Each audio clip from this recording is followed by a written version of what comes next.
indigenous peoples of any sense of self and any legacy. And so we have to wake up. And so wherever I go, I try to raise these issues to wake us up. Why? You absolutely need it, and you need the power that it brings. That's right. Nelson Mandela did a small book on South Africa. Nelson Mandela, great hero of our struggle, symbol of our struggle. But the person in South Africa that I feel closest to, although in age I may be closer to Nelson Mandela, but in spirit, in persona, in sense of mission, purpose, and direction, I feel one with the brother who led the Black Consciousness Movement, Steve Biko. Steve Biko, everybody, when you think Nelson Mandela, immediately think Steve Biko. Yes, sir. When you think Winnie Mandela, immediately think Steve Biko and his wife and the young people around him. And to be very frank, Nelson should be honored as a great resistor of the European system of domination, destruction, and death. He needs to be properly honored. But Nelson was captured in enslavement of the prison system, breaking rocks on Robben Island. The inspiration that pushed the revolution in South Africa to the eventual political activity that allowed them to call themselves a democracy, that process has to be given to these young people who shed their blood June the 16th, 1976. The young people, some as small as 5 and 6 and 7, Hector Peterson, a famous photo of him carrying one of the young children away. They stood up to the guns of the most racist regime in Africa, the apartheid regime in South Africa, and shed their blood. And when they did, there was an awakening and a quickening in the population of South Africa. When children are dying, the women rush forth. And Winnie Mandela's great consciousness comes not out of Sharpeville in 1960, but out of Soweto, the slaughter of our children in 1976. And when the white system of domination, destruction, and death realized that the children were not going to accept the brainwashing, because that was the mode of operation, the European, to program us into self-destruction and a new form of dependency and slavery. When the children said, we understand your game, and we're not going to play that game no more, and we're going to move among our people and spread the word. And when the children were willing to shed their blood, and when the women were willing to stand with the children, then the white system knew that they had to change their programming. They had to go into plan B, C, and D.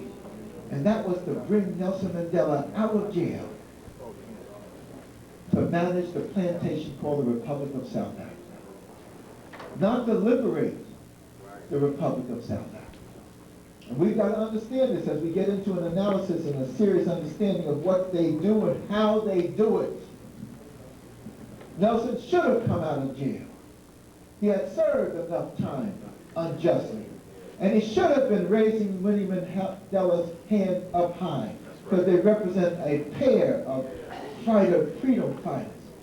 But in his other hand, Nelson should have held up a document that read, "Reparations now." Reparations now. There's no other country in the world where reparations cannot be more documented than South Africa.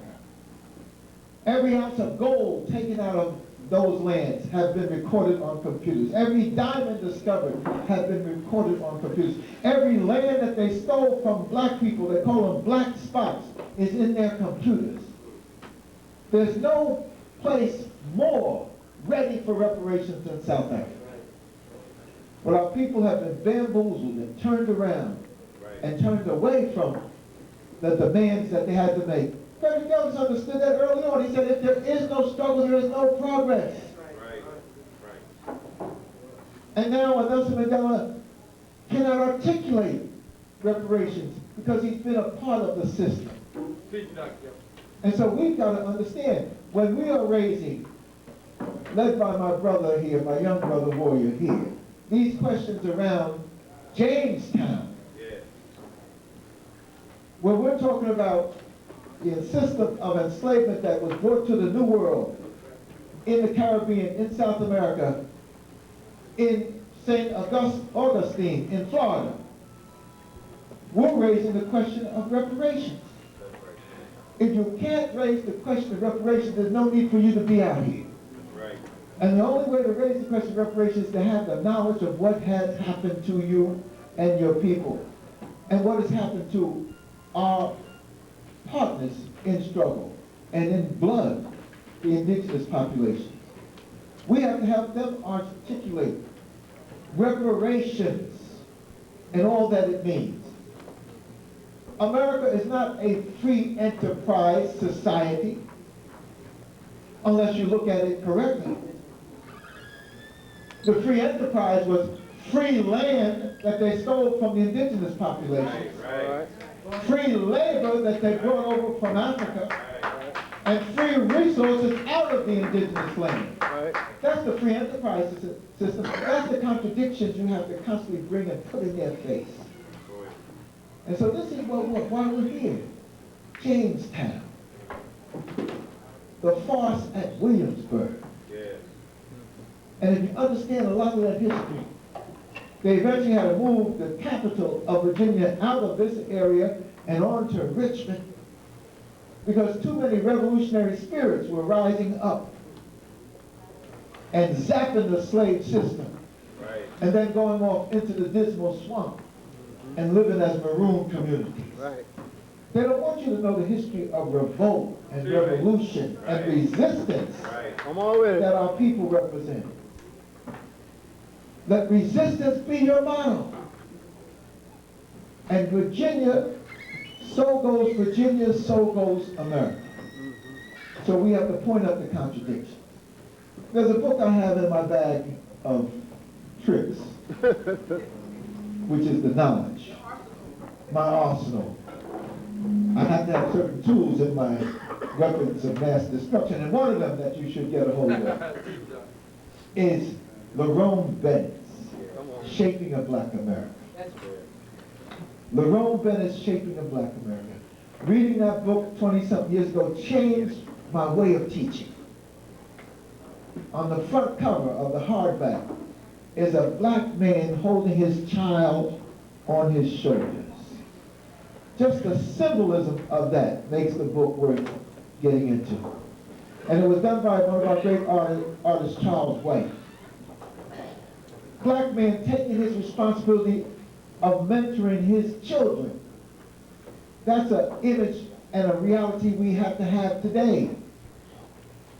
Because it's not just a question of Imus and others talking about B's and H's.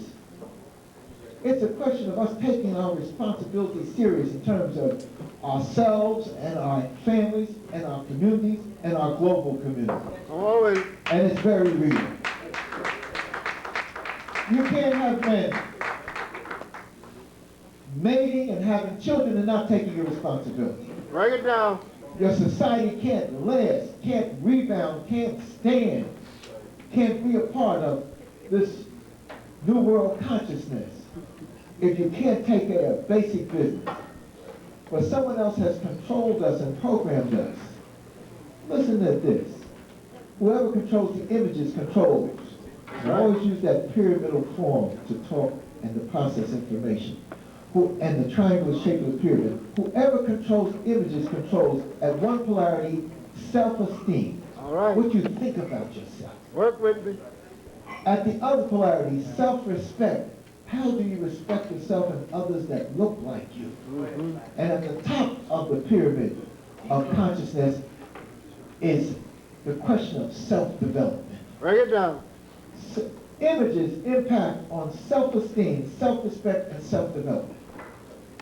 We're suffering from arrested development because someone else has programmed our images and has paid them a tiny sum to be in the forefront. I'm talking about people that are looking like us have been paid a tiny sum to help perpetuate these negative images. And we have to take a revolutionary posture of struggling against that. Right. And so we don't have to be feeling that we're not doing our job because we don't have the crowd that we have. Y'all are the crowd that we need Come on to with it. continue the struggle. The crowd that we need to continue the struggle. And it's a sacred struggle. Whoever controls the history controls the vision. And whoever controls the vision controls the sense of mission, purpose, and direction. And so what we have to fight for this history. Jamestown, as well as all of these settlements in the New World, were organized and funded by joint stock companies that were slave operations. Come on. You got to understand this history. You have to understand that when the Dutch formed the Dutch East Indian Company in 1601, they established a pattern of joint stock companies that were parastatal organizations that had military powers, administrative powers, financial powers, and could colonize. Right. The establishment of these so-called colonies comes out of a system of super exploitation of our people and their lands, and it created a triangular slave trade that was a four-way system of profit for the European American system of exploitation. Write it down. You gotta have an understanding of that. Right. The joint stock companies are names that you should know. The Dutch East Indian Company, 1601. The Dutch West Indian Company, 1621. Got it?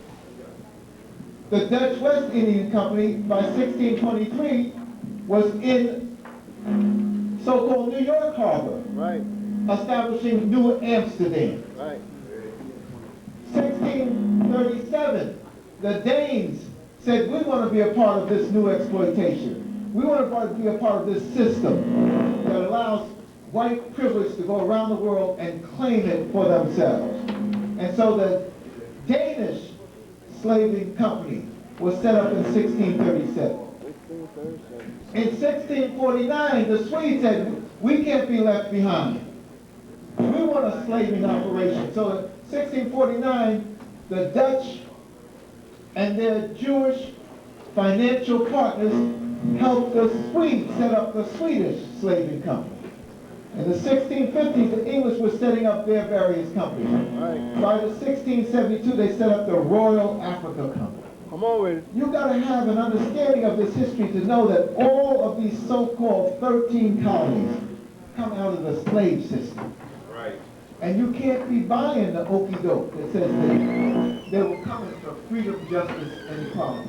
Who was financing them? Work with me. And what were they financing them for?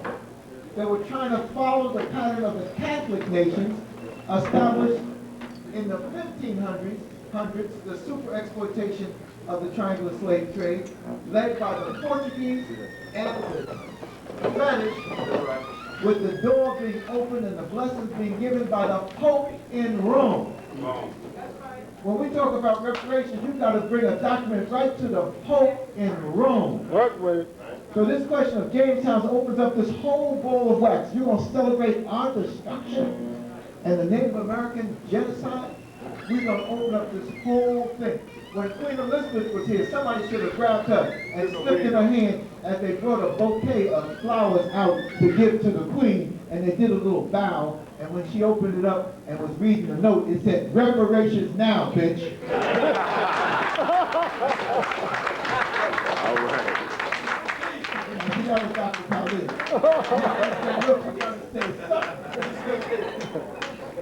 Queen Elizabeth, the Pope, need to have reparations documents prepared by us.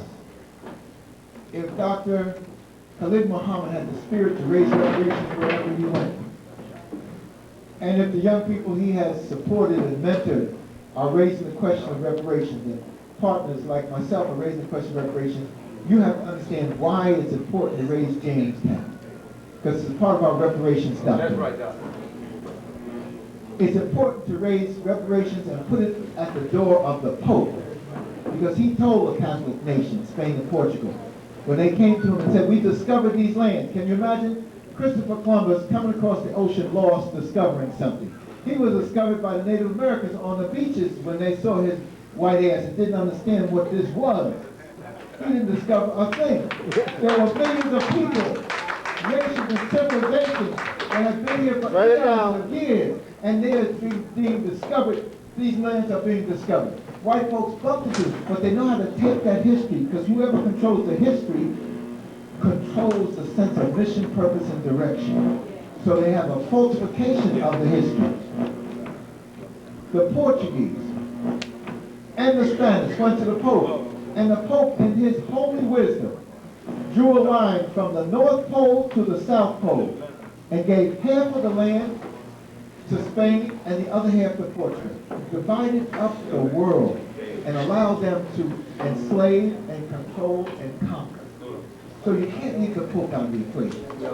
When the Protestant Reformation was birthed in the 1500s, after Luther, then the Europeans in the north, the Swedes, the English, the Dutch, and the Germans were trying to find some land too, and so they started coming east, but they west. And they started ripping off the slave system. And so one of the first examples of the rip-off was Queen Elizabeth I. Queen Elizabeth II is named after the queen that got the English involved in slavery in the 1560s. All right. And those sea dogs that she unleashed to try to take the wealth from the Spanish coming across the Atlantic Ocean, those sea dogs, she eventually knighted two of them. Make it plain. Sir Francis Drake, Sir Walter Raleigh were knighted by the Queen because of their rip-off of the Spanish slave system to give wealth to the English crown. So we need to know the history. John Hawkins, Sir Walter Raleigh, and Sir Francis Drake. So we need to understand what this thing is all about. Restoring our consciousness to its proper understanding and seeing all this history as reparation. Our brother Laurent Bennett, I was trying to say, he starts his book off by talking about, give me a few more minutes. Right. He starts his book off by talking about the red and the black, the special relationship between Africans and the indigenous people. He talks about the first families to arrive in the New World, meaning our first families. And in Virginia, after Jamestown, 1607, you had 1619 with the arrival of Africans to be a part of this system of exploitation. By 1644, they demanded freedom, and they obtained, in the 1640s, they obtained land, the black community obtained land and set up a free black community, but it was eventually crushed. Right. The same process of black folk coming here and being a part of an enslavement process, but then waking up and demanding their freedom occurred in New York at the same time.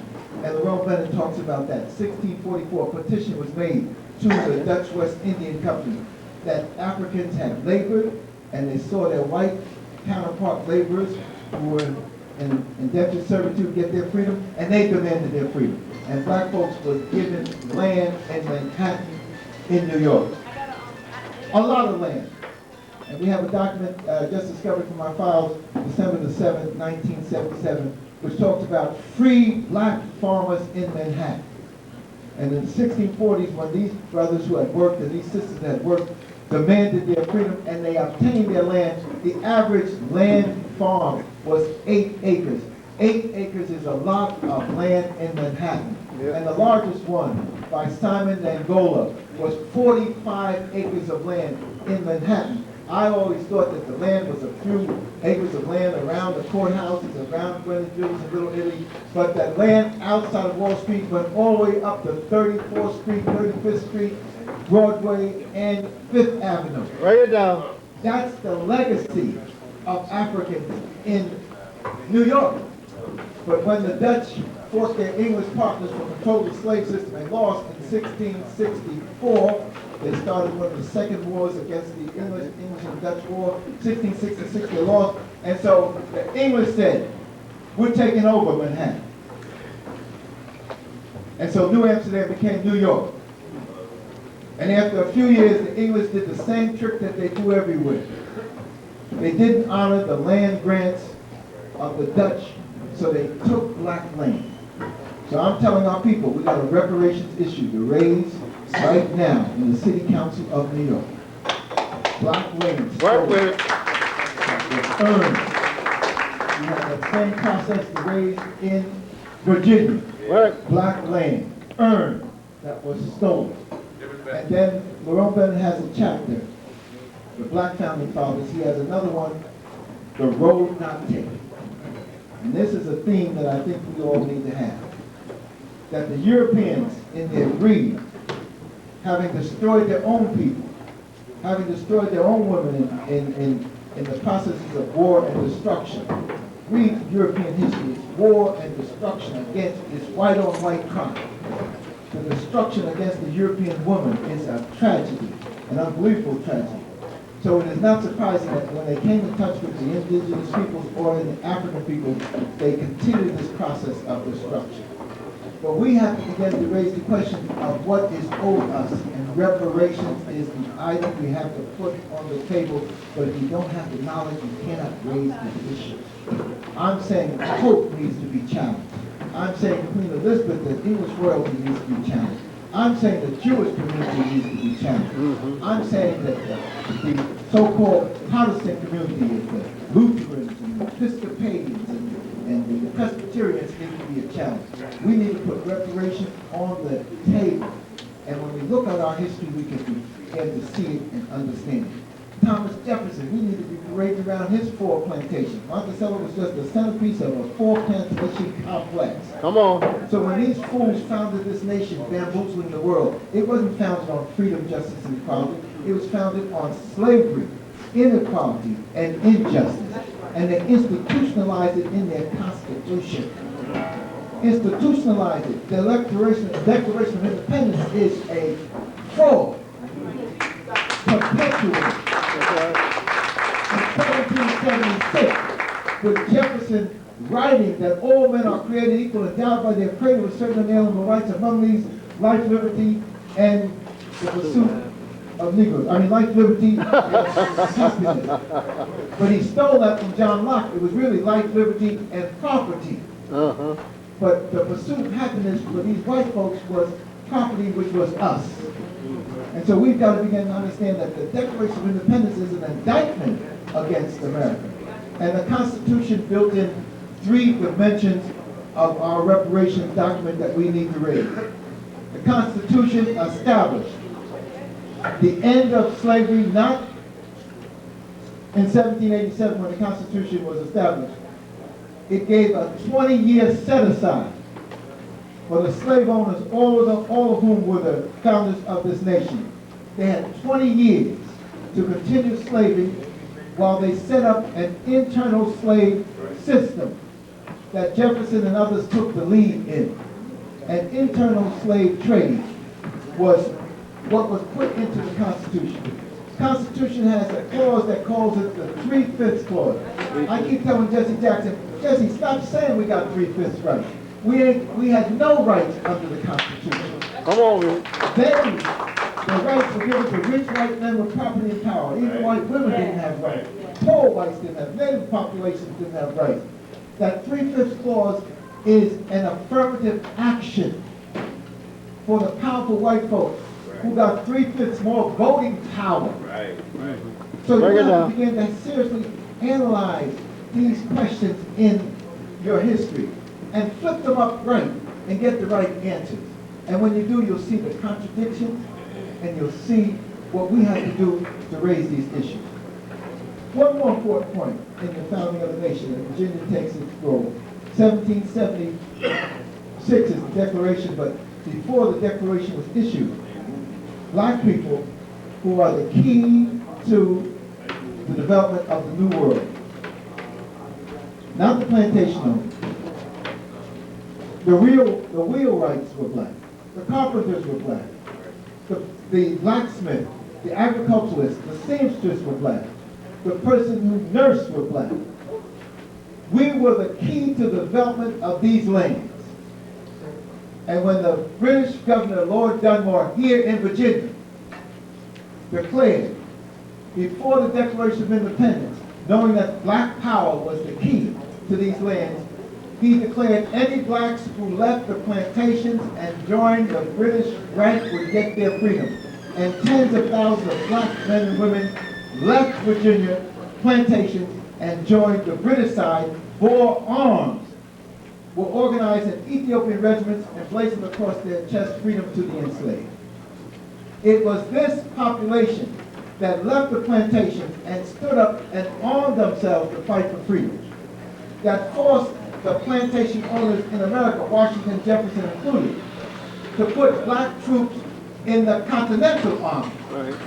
Black folks fought on both sides of the Revolutionary War.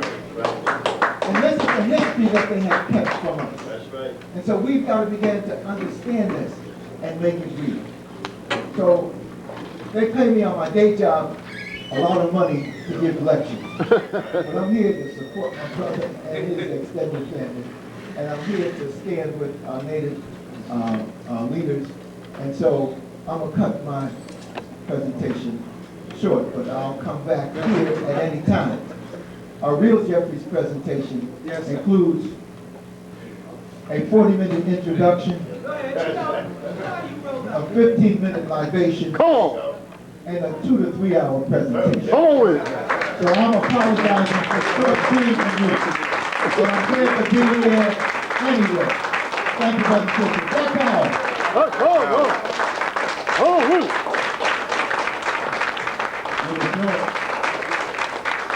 Sure.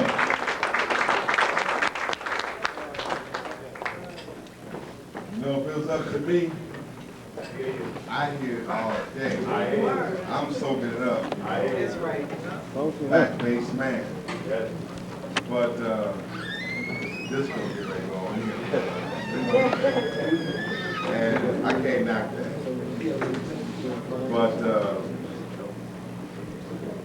you know, it was a lot of effort and travel and to get here. That's why we're running a little bit late. And for those that just didn't come, I mean, we got some of the best in America, right? That's right.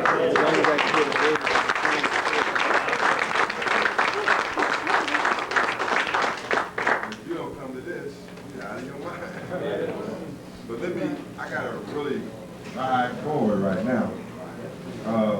What we have, I definitely want us to hear from Brother Wabanini. And we have from Fort Worth, Texas. Remember, this is just part one. The serious rally will take place tomorrow. That's right. How many will be with us tomorrow? For real. Tomorrow, we will meet out here in the parking lot at 11:30. Bring family, make some calls tonight. We will caravan there to make our stance for reparations and justice for our indigenous brothers and sisters. Brother Brian Muhammad traveled all the way from Fort Worth, Texas, representing the millions of movement. The only one in this area, I mean, well, he represents the Nation of Islam here also.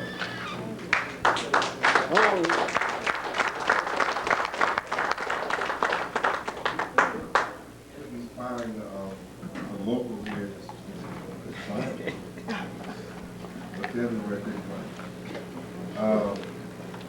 This will take 1 minute. Brother Samir. Sir. Others. Brothers and sisters, help me do this real quick, just so we can survive. We got to put some money in the bucket. You wouldn't believe the rental of the facility, the plane fare, the hotel, the $300 fly bill, the $300 fly bill, the extra bill. How many would just give up? Put your hand in the air if you would give up $100 for the last batch of freedom fighters in America. Now, everybody all over the earth fighting the white man in Venezuela and Iran and Iraq and parts of Africa, and nobody in America really fighting the white man. The last batch of freedom fighters in America, does anybody have a measly, little bitty $100? Would anybody give up $100 more. How many? 20. I'm not ashamed. I really want to say 1,000, but I'm moving on down. This 100. Oh, what's the cracker on the other side? Don't be a Oh, Benjamin. He was the best of them, but he still has a man in He's the best of them. They're all the same. I'm gonna give you a better. Huh? I'm gonna give you a better. I'm gonna give it right back to you.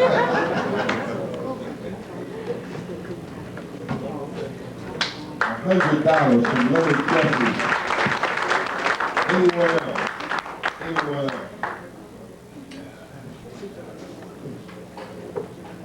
$50 or more. Come on, brothers and sisters.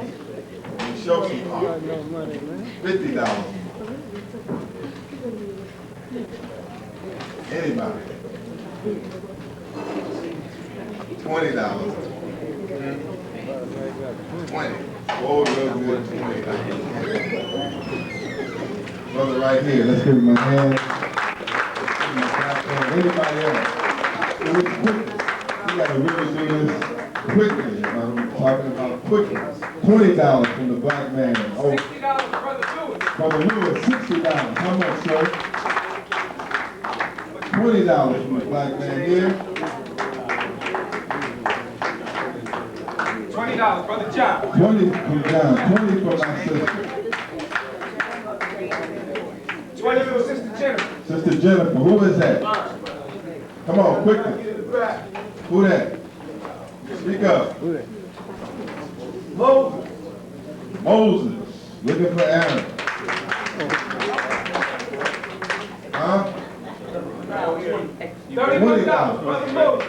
Huh? Kamal. $20.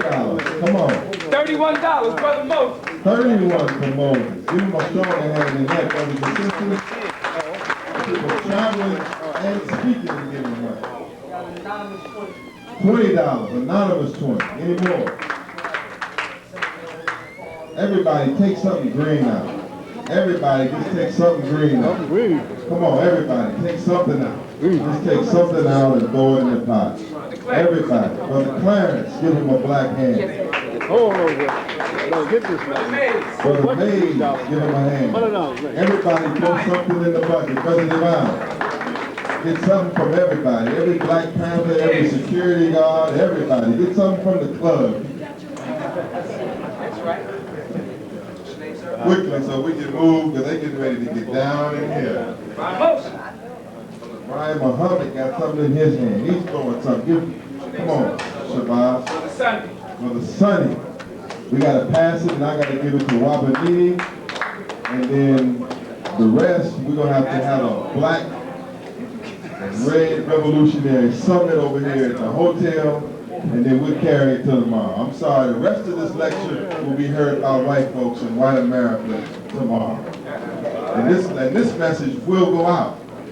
I'm telling you, this message tomorrow will go out throughout America. I guarantee you that. So you would want to be there. But right now, Anybody else? Anybody else? everybody just wrap that up. From the American Indian Movement Grand Governing Council, Brother Wabanini, let's stand to your feet and give him a hand.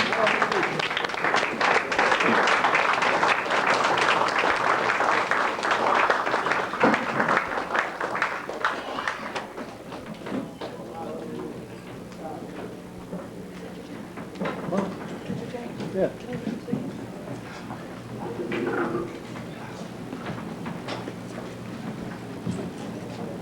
First of all, I want to greet you all in the traditional classical language of the honest